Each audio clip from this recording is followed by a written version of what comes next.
নমস্কাৰ, good morning.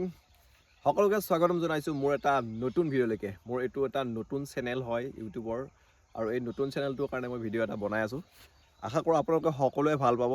সকলোৰে লগত ৰিলেটেড এটা ভিডিঅ' মই বনাব গৈ আছোঁ। আচলতে আজিকালি ছ'চিয়েল মিডিয়া ইমান বহুলভাৱে প্ৰচাৰ হৈ গৈছে, সকলোতে বিভিন্ন ধৰণৰ ভিডিঅ' কিবা কিবি ঢেৰ চাই পোৱা যায়। কিন্তু মই অকণমান ব্যতিক্ৰমভাৱে আপোনালোকৰ কাৰণে আপোনালোকৰ উপযোগী হোৱাকৈ কিবা এটা ক'ব বিচাৰিছোঁ। যদি অসুবিধা নাপায় অকণমান আপোনালোকে স্কিপ নকৰাকৈ চাব, নিশ্চয় কিবা নহয় কিবা এটা উপকৃত হ'ব।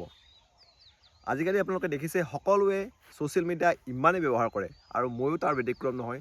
ছ'চিয়েল মিডিয়া ব্যৱহাৰ কৰি থাকোঁতে মই হঠাৎ এটা ভিডিঅ' পালোঁ, এটা সৰু ভিডিঅ', আৰু সেই ভিডিঅ'টোৰ আলম লৈ মই আপোনালোকক আজি অকণমান কথা ক'ব বিচাৰিছোঁ।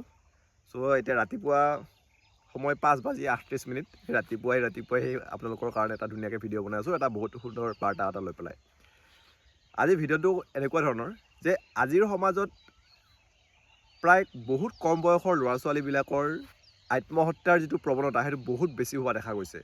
মই যোৱাকালি ছ'চিয়েল মিডিয়াত ব্যৱহাৰ কৰি থাকোঁতে দেখিলোঁ যে এজনী 12 বছৰীয়া ছোৱালীয়ে মাকলৈকে এখন চিঠি লিখিছে, আৰু চিঠিখনত লিখিছে সেই চিঠিখন হৈছে এখন আত্মহত্যাৰ নোট, আৰু তাত লিখিছে, ছুইচাইড নোটখনত লিখিছে যে মা আপুনি মোক ক্ষমা কৰি দিব, মোৰ ভুলৰ কাৰণে আপোনাৰ মোবাইলটো, ইমান দামী মোবাইলটো পানীত পৰি গ'ল।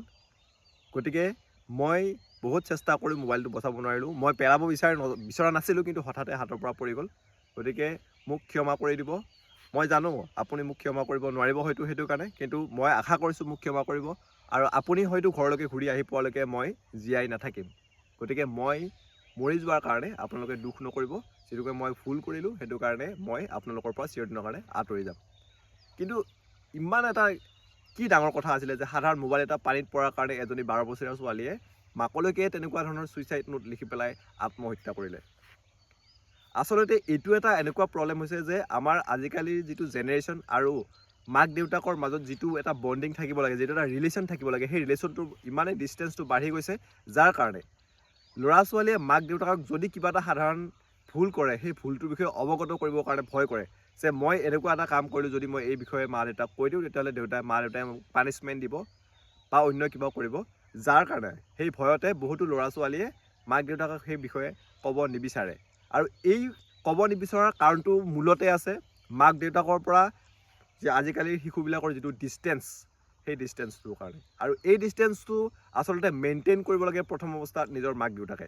নিজৰ ল'ৰা ছোৱালীক সৰুৰ পৰাই যদি তেওঁলোকে সেই ডিষ্টেঞ্চটো মেইনটেইন কৰি ৰাখে, যে যিকোনো ক্ষেত্ৰতে যিকোনো যদি কিবা সাধাৰণ সৰু সুৰা ভুলো কৰে, তেতিয়াহ'লে মাক দেউতাকে যদি ডাইৰেক্ট কোনো ধৰণৰ গালি ধমকি নিদি তেওঁলোকক বুজায় যে এইটো যিটো কৰিছা এইটো ভুল হৈছে, নেক্সট টাইম এনেকুৱা নকৰিবা, ঠিক তেনেকুৱা ধৰণৰ কিছুমান যদি নিজৰ মাক দেউতাকে সৰুৰে পৰা নিজৰ ল'ৰা ছোৱালীখিনিক এটা ক্ল'জ বণ্ডিঙত ৰাখিব লাগে, যে কেতিয়াবা যদি কিবা ভুল কৰে বা কেতিয়াবা যদি কিবা বহুত ভাল কাম কৰিলে নিশ্চয় ছাপোৰ্ট কৰক, উৎসাহ দিয়ক। আৰু যদি সৰু সুৰা কেতিয়াবা ভুল হৈ যায়, হ'ব পাৰে মানুহ মাত্ৰেই ভুল হয়, তাতে সৰু ল'ৰা ছোৱালীৰ ভুল হোৱাটো বহুত স্বাভাৱিক হয়, তেতিয়াহ'লে কোনো ধৰণৰ গালি ধমকি দিয়াৰ পৰিৱৰ্তে যদি ভালদৰে বুজনি দিয়া হয় যে এই কামটো যিটো কৰিছা সেইটো কৰিব নালাগে, এইটো এটা ভুল কাম, চ' ভৱিষ্যতলৈকে তেনেকুৱা নকৰিবা।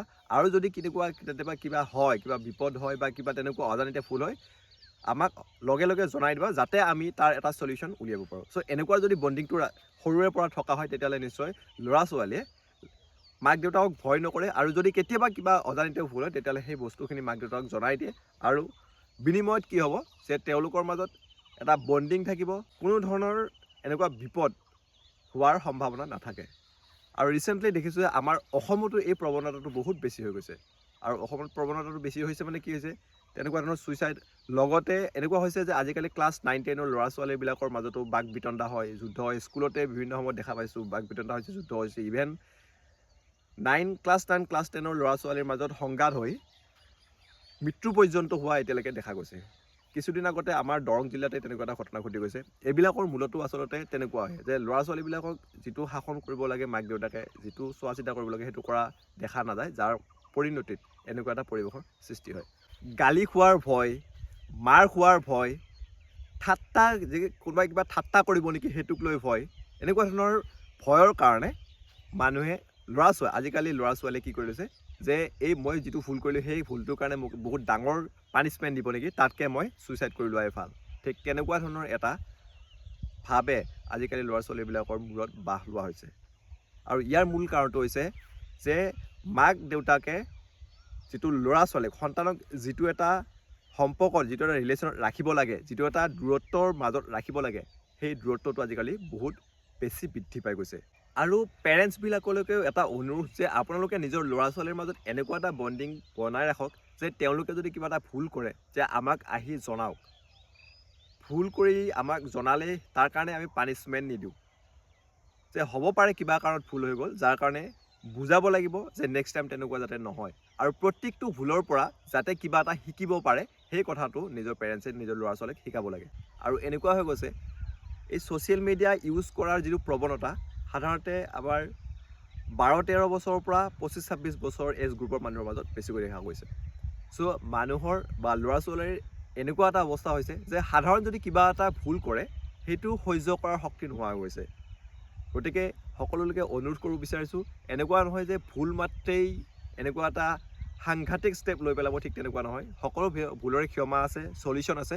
গতিকে সকলোৱে বণ্ডিংটো বজাই ৰাখক, নিজৰ পেৰেণ্টছৰ লগতে হওক বা নিজৰ ফ্ৰেণ্ড চাৰ্কলৰ লগতে হওক, যাতে কিবা এটা ভুল কৰিলে শ্বেয়াৰ কৰিব পাৰে আৰু তাৰ এটা চলিউশ্যন উলিয়াব পাৰে। চ' আজিৰ বাৰ্তাটো এইটোৱে আছিলে। এটা সৰু ভিডিঅ' আপোনালোকৰ উপযোগী হোৱাকৈ মই বনাব চেষ্টা কৰিলোঁ। নাজানো মই কিমান দূৰ বুজাব পাৰিছোঁ, কিন্তু মোৰ যিখিনি মনৰ ভাৱ মই সেইখিনি আপোনালোকৰ আগত প্ৰকাশ কৰিলোঁ। আশা কৰোঁ নিশ্চয় ভাল পাব। চ' ভিডিঅ'টো ইমানেই, আজিলৈকে বাই বাই।